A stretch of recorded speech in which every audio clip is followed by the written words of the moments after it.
John Watling's Distillery is just up the hill from Junkanoo Beach and very close to the Heritage Village, Grey Cliff, and the National Art Gallery of the Bahamas.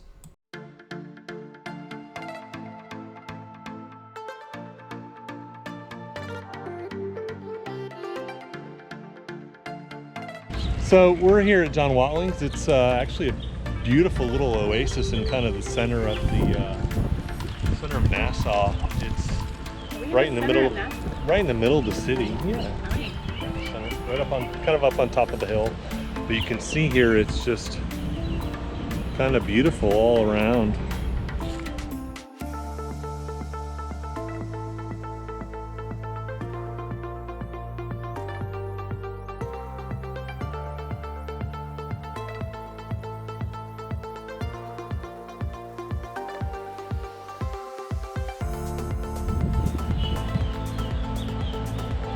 There's some chickens, roosters, and little chicks kind of roaming around, but it's really kind of a beautiful place just to kind of take a pit stop and enjoy your time here in Nassau.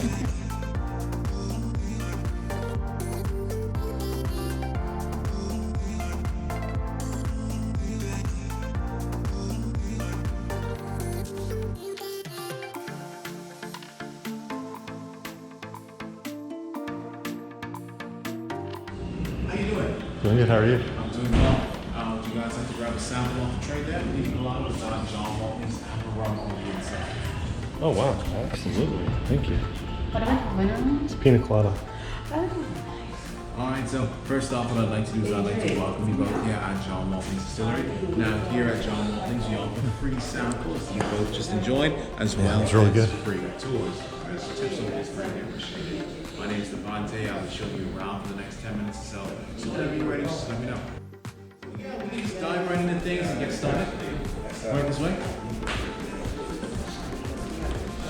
Alright, so first off, what I'd like to do is start by introducing this gentleman with the oh so luscious head of hair. Who you're looking at right now is actually King Charles II, and what his story is that after he took the throne, after his father was actually beheaded during the peak of what was known as the English Civil War, King Charles II would not see his throne for another 11 years. And when he finally did, he decided to reward the people that supported him by granting them a lot of land, a lot of property over inside the Carolinas. You know, the Americas at this point still being a part of the British. So these people were actually referred to as the 8 Lord Proprietors of the Carolinas. But you know, back then, people were never really too satisfied with what they had. They basically got in touch with King Charles and said, hey, the acres and acres and acres of land you gave us is kind of nice, but the Bahamas looks even better. Can you work it out? And that's essentially what happened. 6 out of the 8 Lord Proprietors of the Carolinas became the Lord Proprietors of the Bahamas as well. And when they came here on a mission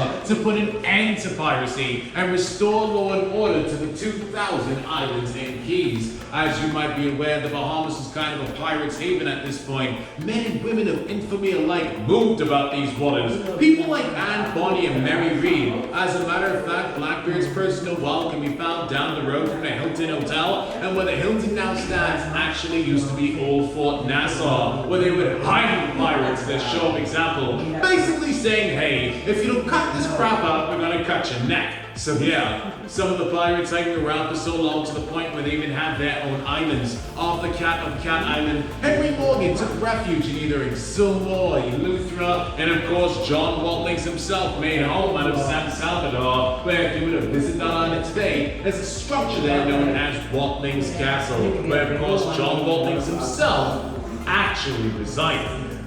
Hey, So yeah, is John Watling John Watling's was a pirate? was a pirate. I did not know that. And now you know. I did not know that. Pirates and rum. That's what it's Oh all well, about. hey, I knew there was a correlation, but I wasn't aware. No.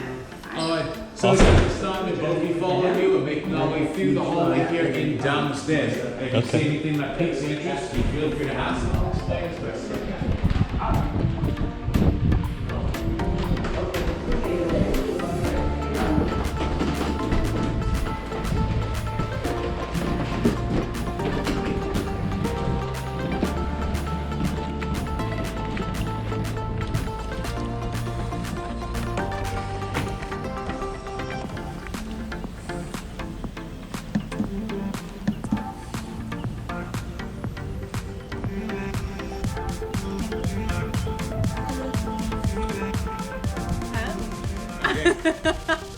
Now, believe it or not, the site you all are standing on right now has a lot of history behind it. The home you were just in dates back to 1789 and belonged to a man by the name of Stephen Delancey. He was our first Chief Justice of the Bahamas, and he was also a loyalist, meaning that during the American Revolutionary War, he favored the British much rather than the new founded Americas. He made his way over here, he brought his money, he brought his slaves, and essentially made a home for himself.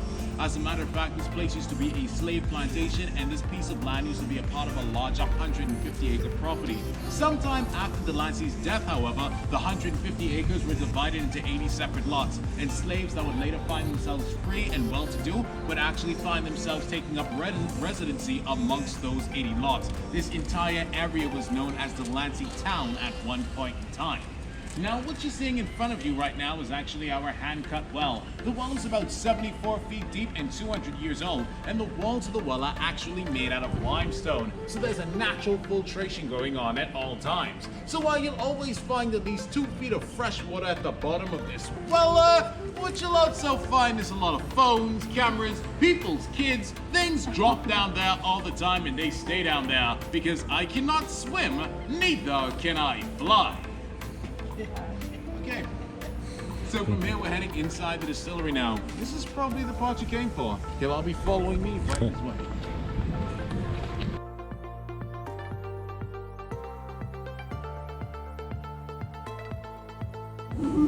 way. You guys are actually on tour with a local school teacher right now, so she has a lot of history and wisdom within herself, and she's actually here looking for more. So let me get this straight. Local school teacher visits a rum distillery to try to learn more about how to make rum.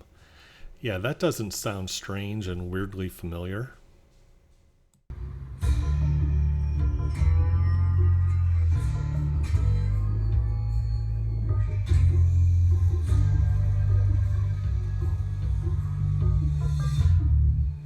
Oh wow. The barrels. Do you use the barrels for curing the product, or what do you call that? Okay, so going into the process of how rum is made, what essentially happens is, and what you need is actually things like water and yeast. Here at John Waltling's, we use freshly pressed sugarcane molasses when making our rums. Your rum has to, well, the liquor, the spirit has to be made using some kind of sugarcane byproduct to be considered rum in the first place. So we use, it's a mixture of water, yeast, and molasses. It's left to ferment anywhere between 12 to 32 hours, and that chemical reaction is actually where the alcohol comes from. You distill it, separating the alcohol from everything else, and what will happen is you'll get a very clear liquid. It's usually about 90% volume of alcohol. In whiskey, they call it moonshine. In rum, we call it fire water. The fire water is then placed inside the barrels to be aged. Sometimes they're blended before they go in, sometimes they're blended after. But they're left inside the barrels for age anywhere between 2 to 6 years, depending on which rum we're actually trying to make. Now, the funny thing about rum is that it actually has a lot of different purposes. I usually describe it as the spices in your spice cabinet. A lot of people ask, what's the best rum? But the thing about it is, it really depends on what you're trying to do with said rum. Like, for example, here we have John Waltling's Pale Rum. This one is aged at only 2 years. You can stick your nose right there and get a whiff of that for yourself. There's actually rum in there. Yeah. Never mind how dark it looks inside the barrel. Once you pluck it out and filter it, it's actually a very, very clear liquid. I do tastings for the company every so often, and when I'm pouring it out into a glass in a well-lit area, when I go and come back, I even forget it's in there. I have to look down and move the glass to see if it's really in there. This is our clear rum, our pale rum, like I said before, and because it has more citrusy aromas to it, it goes very, very well with more fruity kinds of drinks. Things like classic daiquiris and rum dums. It makes a absolutely fantastic mojito.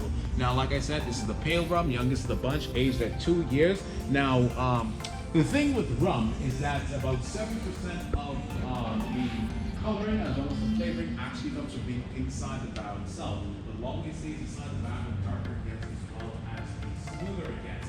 And this is due to the charring that we have on the inside of the barrel. You see toasting of the wood. This opens up the pores of the wood, allows the rum on the inside to breathe, and through that it soaks up the, like I said, the flavor as well as the color. Over here we have next is our John WATLING'S Amber Rum. Aged at 3 years, it's got a lot more flavor to it. You can smell the difference yourselves. This one has more woody, oaky aromas to it. Some people smell vanilla, some people smell roasted almonds. A lot of people that tend to like scotches and whiskeys tend to gravitate towards this one a bit more. Not only is it good for mixing with other drinks, you can actually drink this straight if you so please. Now, as we're walking along here, Too bad it's not smell-o-vision. Is it really strong?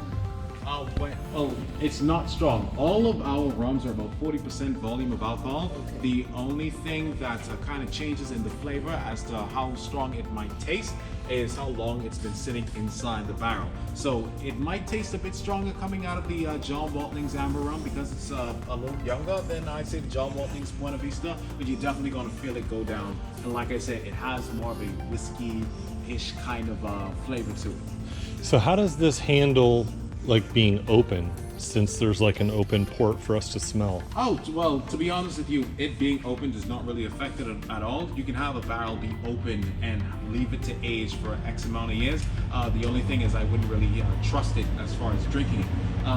Leaving it open leaves it at a high risk for bacteria getting inside the barrel. Okay. And once that happens, the rum takes on a more vinegary kind of flavor and smell to it. Not something you want at all. It's absolutely disgusting. Bottom line, Okay. this is never going to be served. So Exactly. Right. Just for smelling. And you probably cork it like in the evenings or after Yes. tours type thing, yeah. Now over here, what you guys got a whiff of is some of our John WATLING'S Buena Vista rum. This one is actually aged at 5 years. It's one of the darker and smoother rums that we actually make here at John WATLING'S. So this is one that you won't be mixing with anything at all. You gotta drink this one straight up on the rocks, smoking your cigar, wearing your brown robes, petting your pet tiger, whatever suits your fancy. Now another thing I want to share with you guys. This one smells a little bit. You think so? Smells like almost like a wine to me.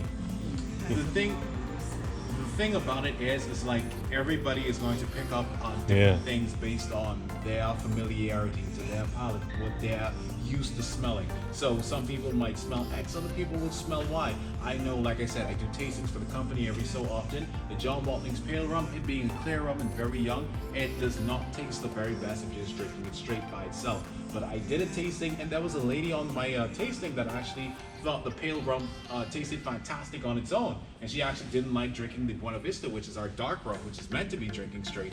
She didn't like drinking it straight at all. So it's like it's really more of a preference kind of thing, more than anything else. Okay. Now, as we're walking along here now, last but not least, we actually have our John WATLING'S Single Barrel Rum. Now, this one is actually the oldest that we make here at John WATLING'S, aged at 6 years. It's actually also the That smells good. the absolute strongest that we make at 66.2% volume of alcohol. The reason for that is, as the name suggests, this is a single barrel. We do not touch it in any way, shape, or form once it's left the barrel. We place it inside there, it ages, and then basically what you're tasting inside a bottle of single barrel is how it tasted coming out of the barrel itself. The only thing we do is filter it to make sure it's clean, and then after that we send it off, and we send it off to be enjoyed by whoever so happens to buy it. Like I said, like, different people pick up different things. So yeah, that was the So John. where are these in the process? These are not in barrels. So Sorry? that's here. So where are these in the process? Oh no! All right. So what you're seeing right there is either rum that's been blended, ready to be blended, distillate, which is the fire water that I mentioned earlier, or distilled water, which is the water that we use during the blending. So not necessarily, they're not aged at all yet. This is just early. Not necessarily. Like I said, it's either been blended or ready to be blended. So it's either getting ready to go inside of a barrel or coming out of a barrel and mixed. At this time, you will have to, if you're interested in trying the rums themselves, you'll have to do a tasting. That's about $10.75. Back inside the main building of John WATLING'S, there are displays highlighting the rich history of the Buena Vista Estate. At over 230 years old, it has seen many changes through the years. One of the more recent uses was as a hotel and restaurant, frequented by the rich and famous, including movie stars and celebrities. And speaking of movies, in 2006 it was actually the site of one of the scenes for James Bond's Casino Royale. And here are a few clips from the scene about 15 minutes into the movie that highlights the Buena Vista Estate. It does show the estate prior to all the modifications that turned it into the John Watling's Distillery.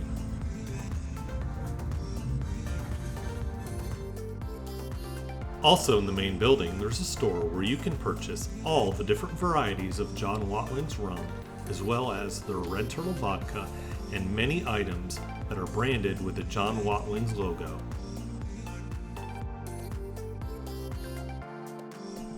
The grounds of John Watling's Distillery are very well manicured and a beautiful oasis in the center of Nassau. It's actually one of our favorite places to visit when we are in Nassau, and we hope when you visit Nassau next, you're able to enjoy it as well.